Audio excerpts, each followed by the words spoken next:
"16 members of the Italian resistance had concealed themselves along the Via Rasella in Rome on the 23rd of March 1944.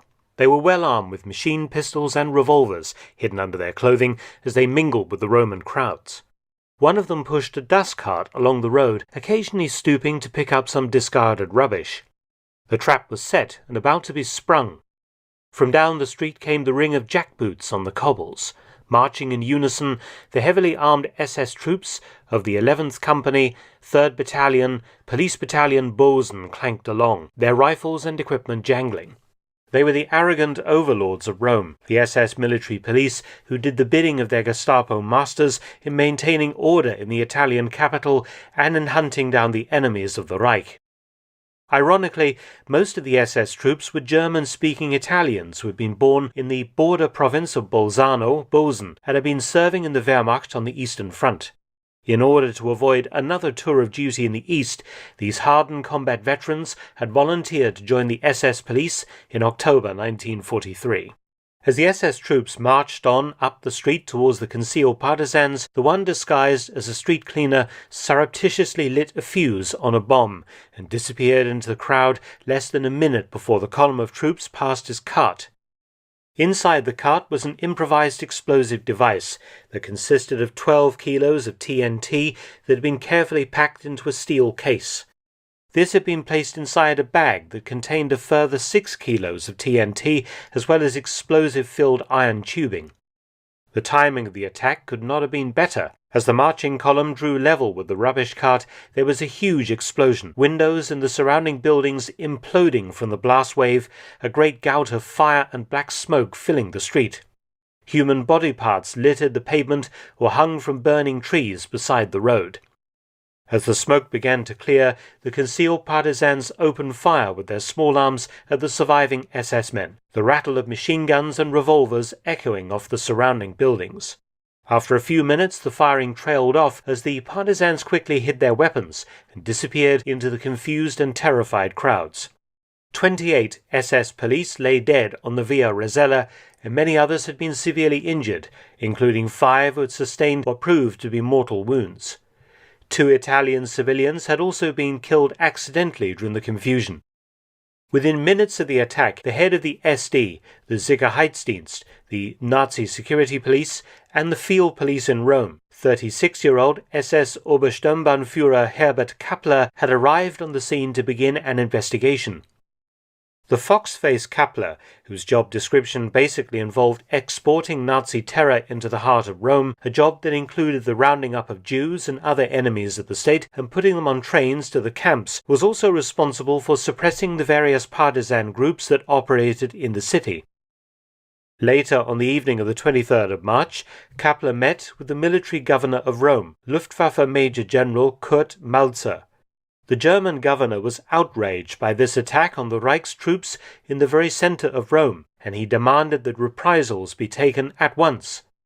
Kappler had no compunction about agreeing wholeheartedly with this illegal order, and between the two of them they decided that 10 Italians would be executed for every German soldier who had been killed. General Malzer then went one further and even suggested that, as a further reprisal, a section of the city of Rome should also be burned down. Malzer's staff passed on these insane proposals to the headquarters of the German Commander-in-Chief South, who had responsibility for Italy, Luftwaffe Field Marshal Albert Kesselring, whose staff duly passed the request up the chain of command to the Oberkommando der Wehrmacht, the OKW, in Berlin. That very night, Adolf Hitler himself decided that the reprisal would go ahead within 24 hours, and the Führer order was transmitted to Kesselring. So the order to illegally murder hundreds of innocent Italians trickled down the German chain of command. Kesselring considered the order to be directly from Hitler himself, and that it must be obeyed without hesitation or question. However, Kesselring had been led to believe that the men who were going to be shot were Italian criminals who were already under sentence of death for other crimes. Kappler himself had lied and told Kesselring that he had sufficient criminals at hand. which was a case of wishful thinking.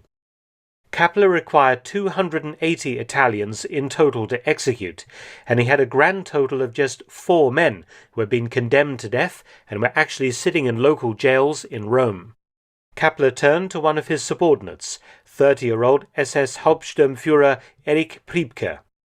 The young officer from Henningsdorf in Brandenburg was ordered to create a death list of those to be shot. In addition to the 4 condemned criminals, SD prisons contained another 17 men who were serving long sentences, and 167 who were noted by the SD as being worthy of death. The SD had also managed to round up a couple of suspected partisans from the scene of the bombing to add to the total, but it was still not enough.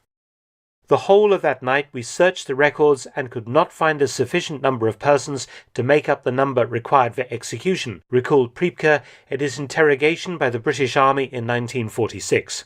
Kappler's superior, SS Brigadeführer und Generalmajor der Polizei Dr. Wilhelm Haster, suggested making up the numbers by including a group of Jews that were being held in Gestapo jails in the city, a suggestion that was seized upon with alacrity by Kappler and Priebke.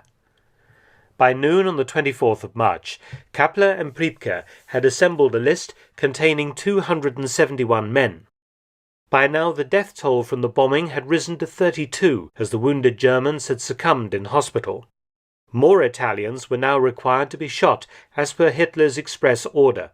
So to make up the numbers of the condemned, the chief of fascist police in Rome, Pietro Caruso, offered some prisoners from his own jails. Mistakenly, the Germans actually ended up with 335 hostages, which was 5 too many. Kappler called a meeting of the SS officers who would take part in the massacre. He told us that the commander of the police regiment, whose men had been killed, declined to carry out the execution, and that the men from the headquarters at Via Tasso were to be the executioners, recalled Priebke. He said that this thing was a horrible thing to do, and to show the men that they had the backing of the officers, all the officers were to fire a shot at the beginning and a further shot at the end. The SS transported the condemned men, who ranged in age from the elderly down to teenage boys, to a quiet rural suburb of Rome inside disused quarries at Pozzolano, near the Via Ardeatino. The 2 officers charged with conducting the massacre inside the caves were Priebke and 32-year-old SS Hauptsturmführer Karl Haas.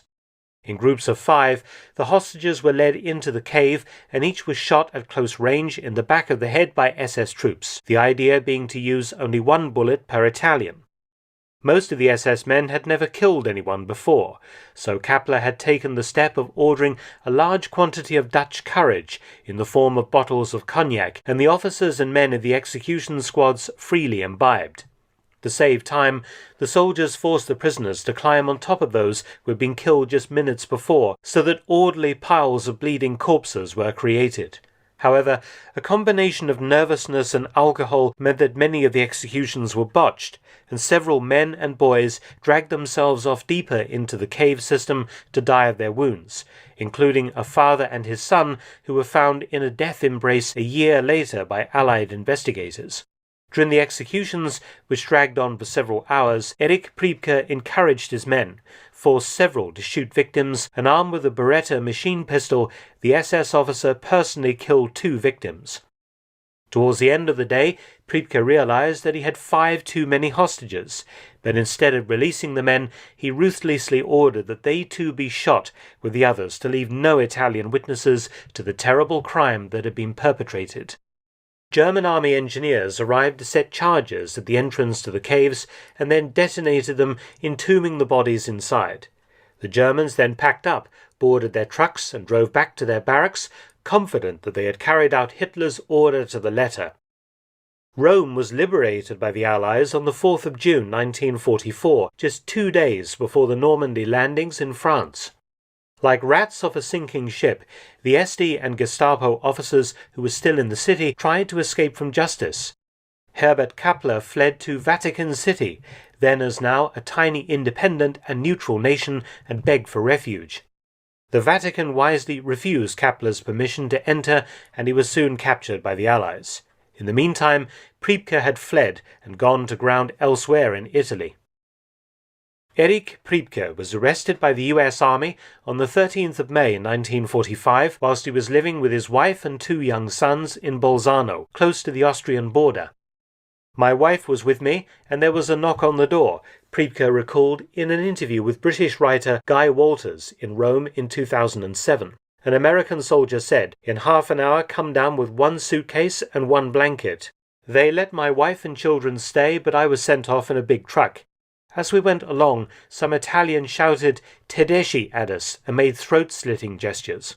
Priebke was an inmate in several POW camps. On the 28th of August 1946, he was interrogated by the British at Camp Afrojola outside Naples about the Ardeatine Massacre, during the course of which Priebke fully admitted his role in the planning and execution of the crime, including his personal murder of 2 Italian hostages. Priebke knew that it was only going to be a matter of time before the Allies turned their attentions on him and a prosecution was made. At the time, Priebke could have expected the death penalty for his war crimes. This prospect undoubtedly led him to escape from his camp and become a fugitive from justice. He would be on the run for nearly 50 years. Priebke's escape from a POW camp at Rimini was made possible by another Nazi war criminal who was to feature prominently in post-war hunts. SS Obersturmbannführer Walter Rauff. Rauff was the officer who was responsible for inventing the gas vans used on the Eastern Front to murder Jews, among several of his crimes. Rauff, who would most certainly have been executed if his case had ever been brought to trial, had managed to smuggle a pair of wire cutters into the camp.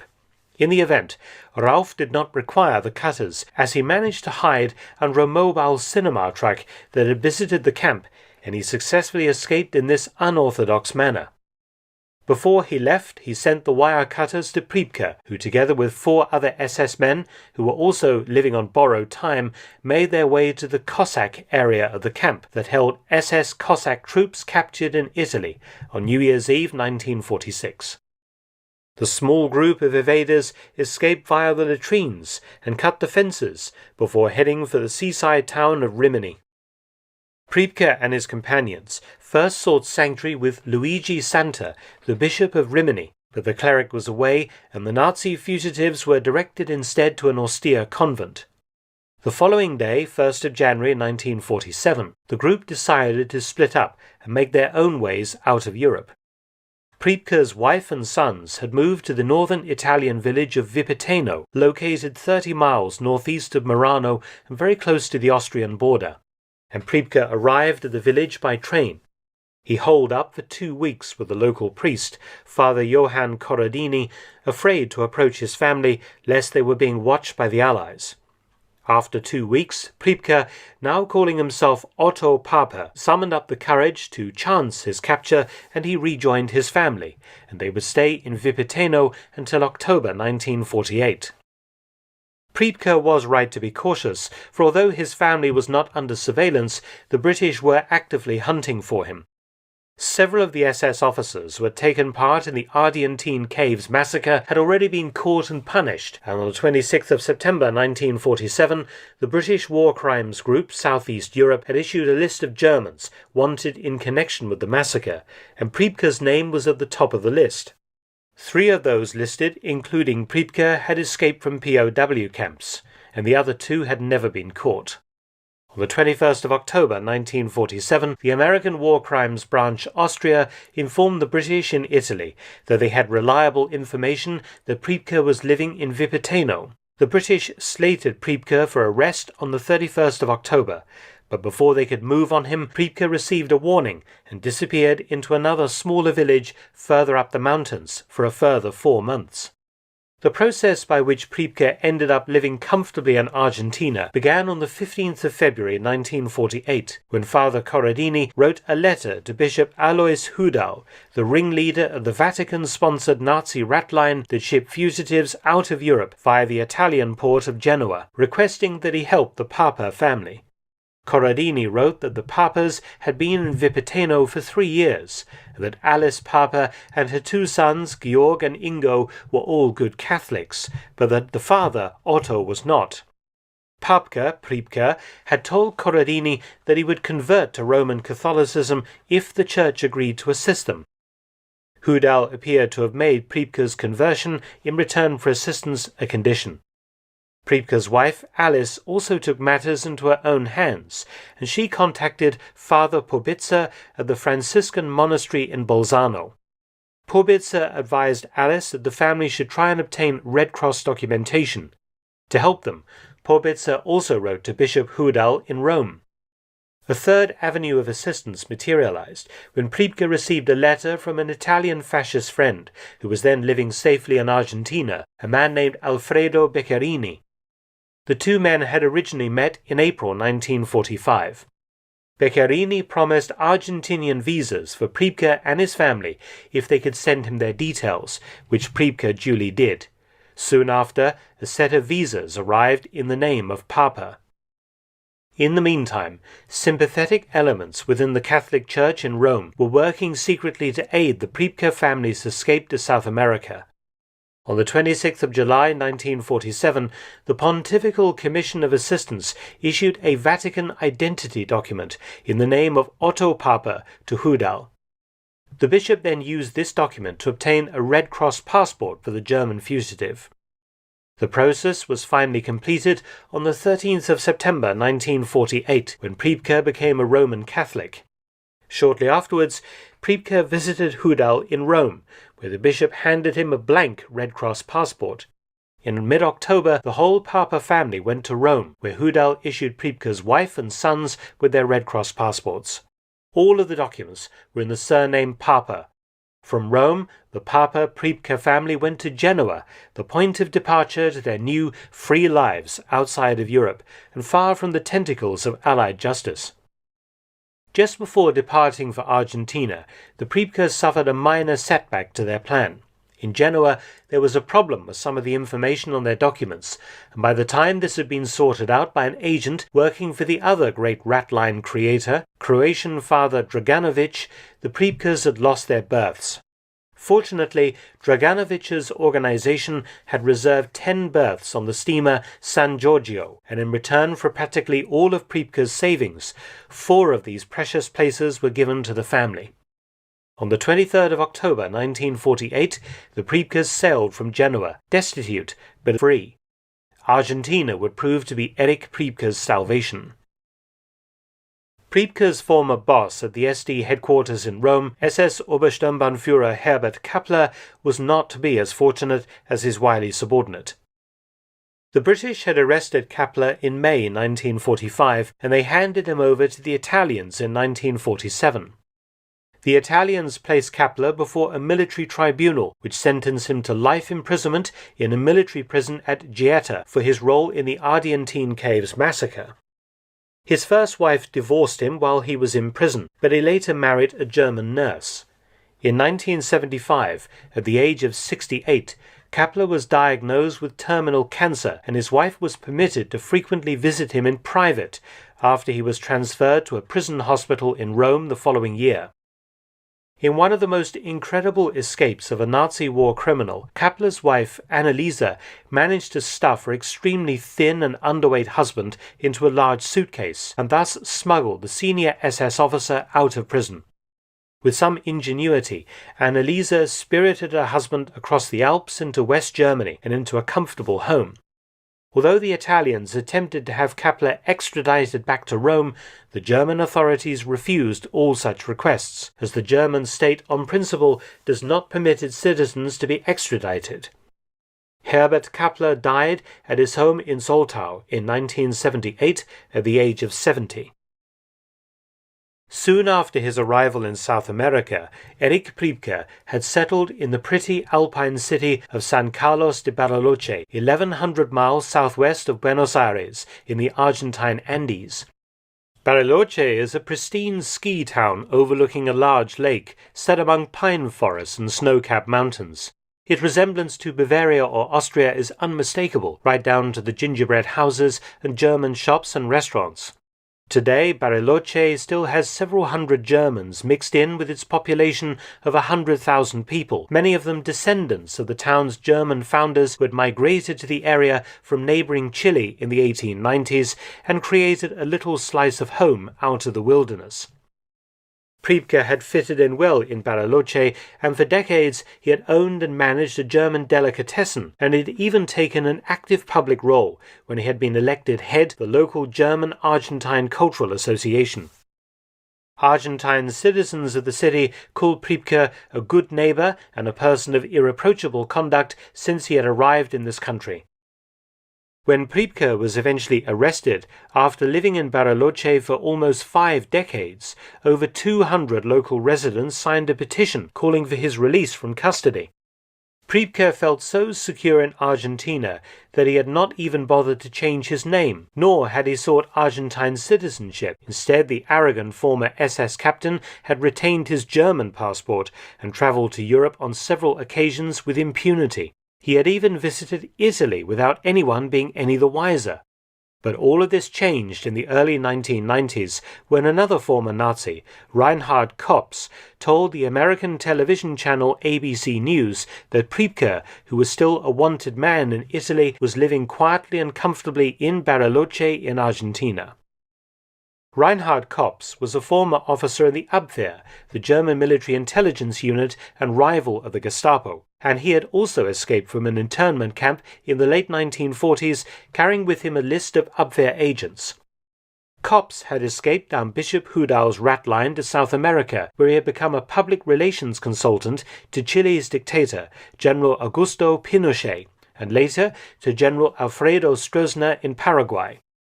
Armed with this information, an ABC reporter named Sam Donaldson had interviewed Priebke in Bariloche, where the elderly German had admitted that he had taken part in the Ardeatine Caves Massacre in 1944 and that he had personally shot 2 of the hostages. But Priebke attempted to justify his actions by claiming that he had merely been following Herbert Kappler's orders that came directly from Adolf Hitler, and therefore he was without blame.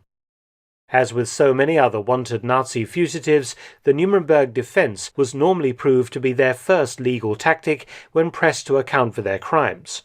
The lack of remorse that Priebke showed during the interview was to prove to be his downfall.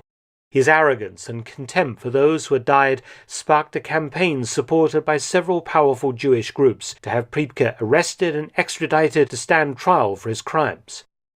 Researchers believe that as well as participating in the Ardeatine Caves Massacre, Priebke had also been involved in the arrest and transportation to Auschwitz of 6,000 to 7,000 Italian Jews, and they had also been involved in the torture of Italian political prisoners during interrogations. Argentina came in for some criticism for still allowing Nazi war criminals sanctuary, opening up an uncomfortable old historical wound in the nation. Italy pressed Argentina for Priebke's immediate extradition. The reaction was mixed in Argentina. Many local residents opposed the move, and even the president, Carlos Menem, stated that if Argentina was to extradite Priebke for war crimes, then Britain should extradite former British Prime Minister Baroness Thatcher to Buenos Aires to face charges over the sinking of the cruiser General Belgrano during the 1982 Falklands War when the warship was outside the defined area of engagement. Other Nazi fugitives living in Argentina in 1994 were confronted by reporters, drawing yet more unwanted press attention onto the country. Abraham Kipp, a 77-year-old former Dutch police officer who had been sentenced to death in the Netherlands on 23 counts of murder, said, "I don't want to talk about the past. It's all over." Kipp had escaped from a Dutch prison in 1949 before he could be put to death, fled to Argentina via a rat line, and had become a citizen in 1953. When asked whether he felt remorse for his crimes as a Nazi collaborator, Kipp answered emphatically, "What? No." Another Nazi living in Buenos Aires, former SS Untersturmführer Wilhelmus Sassen, had known both Dr. Josef Mengele and Adolf Eichmann when they were living in Argentina. 76-year-old Sassen, a Belgian, was not a war criminal, but he had been an SS war reporter and collaborator on both the Eastern and Western fronts, and a Nazi propagandist. He claimed that Dr. Mengele had been a refined man who loved classical music and that his work was academic, to gauge the extremes of physical and mental hardships humans could endure, which was putting it lightly. Sassen died in 2001. The problem for the Argentine authorities was that it began to look as though they were willingly harboring a wanted Nazi war criminal when such behavior, even in South America, was no longer acceptable. Priebke had entered Argentina using a false visa supplied by Bishop Hudal at the Vatican made out in the false name of Papa, and he was not an Argentine citizen. Extraditing Priebke was a way that Argentina could show that it was a very different place than the Nazi haven created by President Juan Perón 4 decades earlier. After considerable Italian pressure, President Menem ordered Priebke's arrest in 1994. However, due to his advanced age, Priebke was placed under house arrest only. Arresting officer Inspector Adalberto Ibarola had Priebke examined by a doctor who claimed that the old Nazi was suffering from depression since he had publicly admitted his involvement in the Rome massacre. A great deal of soul-searching followed in the Argentine press about the nation's past as a haven for war criminals. Quote, "For Argentina, which opened its doors to Nazis fleeing post-war Europe, this is the season for exposing war criminals and debating whether 50 years after their crimes they should be brought to justice," wrote Nathaniel C. Cash in the New York Times.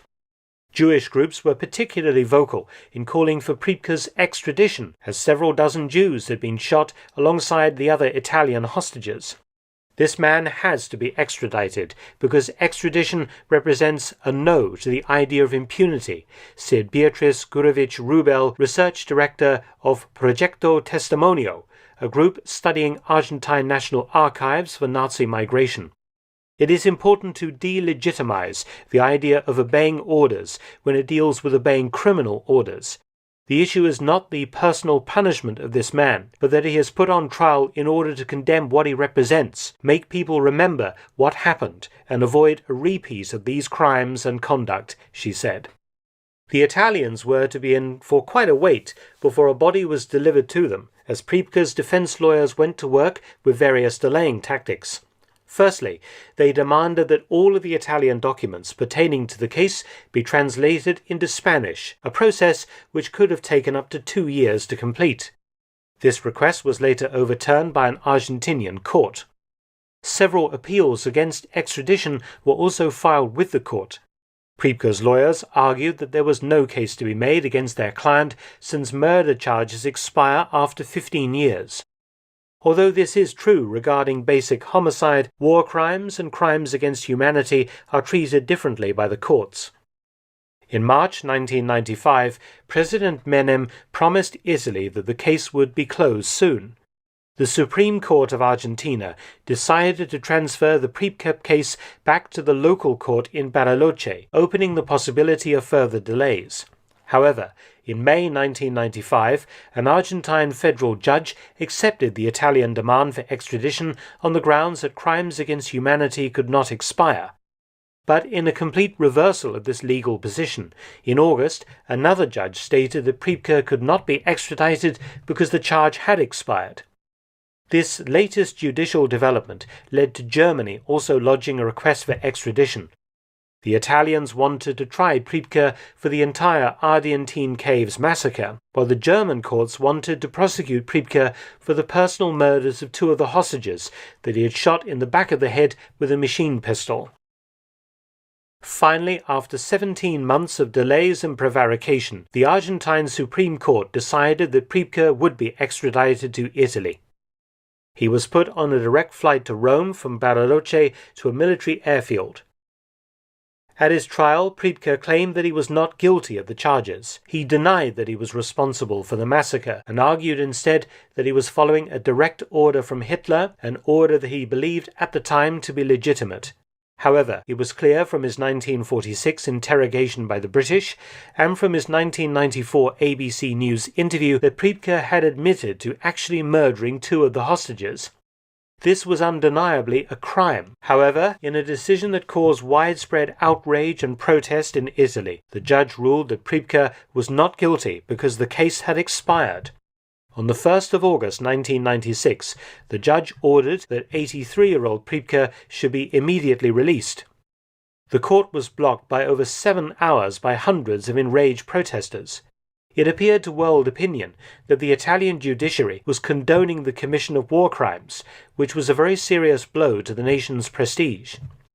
The prosecutors appealed the case, and Germany requested that Priebke be kept in jail until he could be extradited to stand trial for the personal murders that he had committed. Such were the howls of protest in the streets and in the press that the Italian Supreme Court was forced to intervene and declare that the original court was incompetent, and the prosecutor's appeal went through. Priebke was rearrested and placed back on trial. The Nuremberg trial established that the plea of superior orders was invalid as a defense plea in cases of war crimes.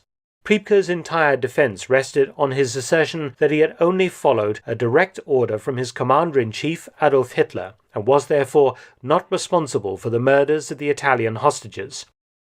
The plea of superior orders is the most frequently raised defense in war crimes trials throughout modern history. Its rejection as a defense dates back to 1919, when an international commission was appointed to consider and report to the Allied powers on the question of the immunity of heads of state in respect to the conduct of the First World War. The commission stated, "We desire to say that civil and military authorities cannot be relieved from responsibility by the mere fact that a higher authority might have been convicted of the same offence." The German Code of Military Law stated that a soldier must execute all orders undeterred by the fear of legal consequences, but that this would not excuse him in cases where he must have known with certainty that the order was illegal. This ruling was upheld at the trial in Leipzig in 1921 of 2 U-boat officers who had ordered the machine gunning of shipwreck survivors in order to conceal the presence of their boat, as per their orders. The court ruled that a soldier was liable to be punished if he knowingly obeyed an order that involved a contravention of international law. Erich Priebke knew full well that rounding up largely innocent civilians and then shooting each one in the back of the head ran contrary to all accepted rules of war and of international law. However, Priebke was a member of an organization that considered itself to be above the law, and his hands were already red with the blood of Jews that he had illegally deported to be murdered in Poland. But the law, and even German law of the period, expressly forbade soldiers, and membership of the paramilitary SS made Priebke a member of the German armed forces from committing murder. The law was clear, quote, "A subordinate who obeyed the order of his superior officer was liable to punishment if it were known to him that such an order involved a contravention of the law." End quote. The German ruling in 1921 further demonstrates that any accusations that the Nuremberg trials was victor's justice are wrong. It was not a case of ex post facto legislation, but merely an enforcement of already well-established international law. No one doubts that the primary duty of any soldier is to obey orders, but a soldier has a right to disobey an illegal order. Priebke's defense, when challenged over this, fell back on the falsehood that if Priebke had refused to carry out the massacre, he would have been punished. In fact, several of the SS officers and men who were present around the Ardeatine Caves had grave doubts about what they were being asked to do, and some refused to shoot prisoners. They were not punished, but simply allowed to step aside after some argument. In fact, in one case, Priebke physically held an officer around the waist and forced him to point his weapon at a kneeling hostage and shoot him before releasing his grip. Priebke being a willing executioner and someone who coerced others into committing murder. Another officer present at the massacre, 37-year-old SS-Untersturmführer Gunther Amon, had also refused to kill a hostage. "I raised my submachine gun, but I was too afraid to fire," Amon later recalled. The other 4 Germans fired 1 shot each into the backs of the necks of the other 4 prisoners who fell forward. Upon seeing the state in which I was in, another German pushed me out of the way and shot the prisoner I had been detailed to shoot. Amon was not punished in any way for his refusal to carry out this illegal order. The Nazi war machine certainly encouraged its troops to commit despicable and illegal acts of murder on all fronts, in direct contrast to the behaviour of most Allied troops. Lord Russell of Liverpool, author of the classic account of Nazi war crimes, The Scourge of the Swastika, and a former leading British military lawyer, drew an interesting comparison that is quite pertinent to the case of Erich Priebke and his cohorts. Quote, If the soldier is to be regarded as nothing but an automaton, it follows that a young British platoon commander fighting in enemy territory who was ordered by his colonel to march all the women and children into the village church, fill it with straw, and then set it on fire, as the Germans did in 1944 at Oradour-sur-Glane, has no alternative but to obey. I have yet to meet an officer in the British Army who would not unhesitatingly refuse to carry out such an order, and gladly face the consequences." End quote. The accepted rules of war do grant commanders the right to take measures against partisans, but they expressly forbid arbitrary methods. Hitler's order to round up and murder Italian hostages was arbitrary in the extreme, and therefore illegal under accepted and agreed international law. The other officer who had been in command in the Ardeatine Caves Massacre, SS Hauptsturmführer Karl Haas, was called by the Italian court as a witness. Once it became clear that Haas also had the blood of innocents on his hands, prosecutors prepared to bring charges against him also. In an extraordinary turn of events, Haas was discovered in agony in front of his hotel after an apparent attempt to flee from Italy had gone wrong. The 84-year-old had jumped from his first-floor hotel terrace and broken his pelvis. After recovering in hospital, Haas was placed on trial alongside Priebke. At the conclusion of his trial, Erich Priebke was sentenced to 15 years imprisonment, immediately reduced to 10 because of his age. In March 1998, the Italian Court of Appeal condemned Priebke to life imprisonment. This decision was upheld in November 1998. However, Priebke was not sent to prison to serve out his sentence. He was instead permitted to remain at home under house arrest in Rome. Karl Haas received a 10-year sentence in 1997, which was reduced to only 8 months, and he was released from custody immediately because of time served whilst on remand. Haas died a free man in Germany in 2004 at the age of 91. In March 1997, it was decided not to extradite Priebke to Germany to stand trial for the personal murders of 2 partisans who he had shot. Priebke had been extremely active in trying to appeal the sentences imposed upon him by the Italian court. He had a website that called for justice, and he received the very vocal support of several neo-Nazi groups in Germany. Priebke appealed his sentence to the European Court of Human Rights in Strasbourg, where he claimed that he had no choice but to obey Hitler's order. But the fact that Priebke had also shot 5 more hostages than he was ordered to graphically and emphatically demonstrated his responsibility for the crimes that were committed in 1944, and his appeal was rejected. Priebke was not shy in outlining his anger concerning the perceived injustice that he felt that he had suffered at the hands of an Italian military court. He took issue with the entire war crimes process and remained very much an unreconstructed Nazi. Perhaps the most difficult thing is actually accepting one's destiny serenely, Priebke said in an interview in July 2004. I believe to have understood the meaning of my life, to battle right up until the end, in order to maintain high my self-esteem, the pride of belonging to my people, the Germans, who with their virtues and their defects I cannot and do not want to stop loving. Priebke continued. A world planned in the Yalta Conference, self-justified by the false trials of Tokyo, Nuremberg and others, staged along the way against those who refused to be manipulated into thinking in the new way.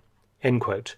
When confronted by his crimes, Priebke always attempted to justify his actions. Probably today's generations, those who had never fought a war, cannot understand, he said. We had to shoot at the Ardeatine Caves. We didn't do it out of hatred, he boldly stated. We had to do it following an unrefusable order which had come directly from Hitler himself. All I can say is that the reprisal was and is still today a legal practice in war. End quote. Erich Priebke died in Rome on the 11th of October 2013 at the age of 100. His last request was his body be returned to Argentina to be buried alongside his wife's, but the Argentine government refused. The Vatican also ordered that Priebke was to be denied a formal Catholic funeral ceremony. A funeral was held during which neo-Nazis clashed with anti-fascists, and the police seized Priebke's coffin, and it was later buried at a secret location near Rome. Thanks for watching, please subscribe and share, and also visit my video channel, Mark Felton Productions. You can also help to support both of my channels at PayPal and Patreon, details in the description box below.